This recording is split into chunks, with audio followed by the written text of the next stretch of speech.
சொல்லி நீங்கள் திருத்திக் கொள்ள வேண்டும். எந்த சமூகத்தில் இருக்கிறவன் திமுகவிலே நம் சமூகத்தில் இருக்கிறான் என்று சொன்னால் அவன் திமுக காரன். அதிமுகவில் இருக்கிறார் என்று சொன்னால் அது அதிமுக காரர்கள் தான்.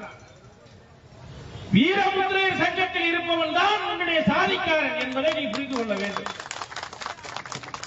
அவர்கள்தான் உங்களுடைய சாதிக்காரர்களை தவிர தடியெடுத்தவன் தண்டக்காரன் இல்லை.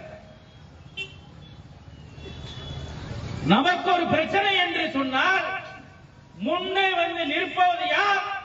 திமுக வருமா? ஸ்டாலின் கேட்கணும். அதிமுக வருமா? எடப்பாடி கேட்கணும். பாஜக வருமா? அண்ணாமலை கேட்கணும். கம்யூனிஸ்ட் வருமா? முத்தரசன் பாலகிருஷ்ணன் கேட்கணும். ஆனால் உங்களுக்கு ஒரு பிரச்சனை